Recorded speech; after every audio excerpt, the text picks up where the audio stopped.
खाईन तर तुपाशी नाही तर उपाशी. पुण्याच्या राजकारणात सध्या हीच म्हण अक्षरशः खरी ठरताना दिसतेय.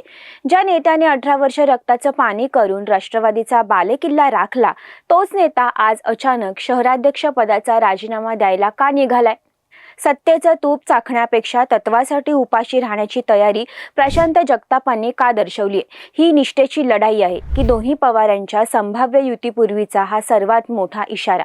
चला तर मग जाणून घेऊया पुण्याच्या राजकारणातलं हे सर्वात मोठं कोडं. पण खरी खळबळ उडाली आहे ती एका इनसाइड स्टोरीमुळे. प्रशांत जगताप यांचा राजीनामा देऊनही दोन्ही राष्ट्रवादी पुन्हा एकत्र येणार का?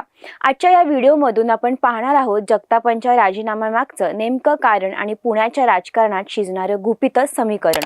नमस्कार, मी समीक्षा देशमुख आणि तुम्ही पाहताय टीओडी मराठी. प्रशांत जगताप यांचा राजकीय प्रवास हा शून्यातून सुरू झालेला प्रवास आहे. त्यांच्या कारकिर्दीचा श्री गणेशा हा 2007 मध्ये झाला, जेव्हा ते वानवडी प्रभागातून पहिल्यांदाच नगरसेवक म्हणून निवडून आले. त्यांनी केवळ नगरसेवक म्हणून काम केलं नाही, तर 2012 आणि 2017 अशा सलग निवडणुका जिंकून विजयाची हॅट्रिक साधली. 2017 मध्ये पुण्यात भाजपची प्रचंड मोठी लाट असतानाही जगतापांचा गड हलला नाही. ही त्यांची खरी जमिनीवरची ताकद आहे. 2016 मध्ये त्यांनी पुण्याचं महापौर म्हणून शहराचं नेतृत्व देखील केलं. आज जो राजीनाम्याचा विषय चर्चेत आहे, त्यामागे या नेत्याचा 18 ते 19 वर्षांचा संघर्ष आणि निष्ठा आहे. प्रशांत जगताप यांनी आपली भूमिका अतिशय स्पष्ट मांडली आहे. मी केवळ विचारधारा मानणारा कार्यकर्ता आहे आणि कोणताही निर्णय घेण्यापूर्वी मी सुप्रिया सुळेंची भेट घेणार आहे, असंही त्यांनी जाहीर केलंय. जगतापांचा अजित पवारांसोबत जाण्याला सुरुवातीपासूनच कडवा विरोध आहे. ज्यांच्या विरोधात आपण 1.5 वर्ष रस्त्यावर लढलो, त्यांच्याशीच पुन्हा हात मिळवणी कशी करायची?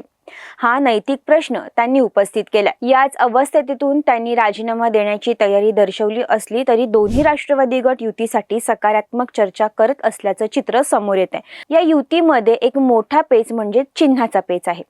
जगतापांच्या मते त्यांच्या वाटेला येणाऱ्या जागांवर राष्ट्रवादी काँग्रेस म्हणजे शरदचंद्र पवार गट हा केवळ तुतारी या चिन्हावरच निवडणूक लढणार, तर दुसरीकडे चर्चा अशी होतीये की वरिष्ठ स्तरावर निर्णय झाल्यास तुतारी चिन्हावरील उमेदवारही घड्याळ या चिन्हावर लढू शकतात. आता जर ही युती झाली तर हडपसर, वानवडी आणि रामटेकडी या राष्ट्रवादीच्या बालेकिल्ल्यांमध्ये जागा वाटपाची समीकरणं पूर्णपणे बदलून जातील. आता आपण बघूयात हडपसर विधानसभा.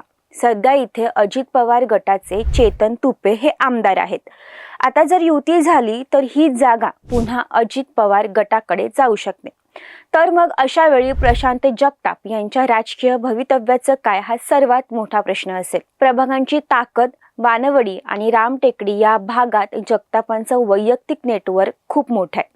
पण युती झाल्यास अजित पवार गटातील प्रबळ इच्छुक आणि जगताप समर्थक यांच्यात उमेदवारीवरून अंतर्गत युद्ध सुरू होईल. त्याचबरोबर वैयक्तिक संघर्ष आहे. अजित पवार गटाचे दत्ता धनकवडे आणि प्रशांत जगताप यांनी एकमेकांविरोधात केलेल्या परस्पर विधानांमुळे सध्या पुण्याच्या राजकीय वर्तुळात प्रचंड तणाव आहे.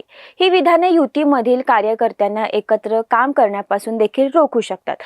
म्हणजेच काय, जर थोडक्यात सांगायचं तर प्रशांत जगताप यांची निष्ठा आणि सत्तेसाठी हवी असणारी तडजोड यात सध्या शरद पवारांची राष्ट्रवादी अडकली आहे. सुप्रिया सुळेंसोबतच्या बैठकीनंतर जगताप आपला राजीनामा मागे घेणार की नवी वाट निवडणार, यावर पुण्याच्या सत्तेचा रिमोट कंट्रोल अवलंबून आहे. तुम्हाला काय वाटतं? दोन्ही राष्ट्रवादी पुन्हा एकत्र आल्यास पुणेकरांचा कौल कुणाला असेल? कमेंटमध्ये नक्की सांगा आणि टीओडी मराठीला सबस्क्राईब करायला विसरू नका.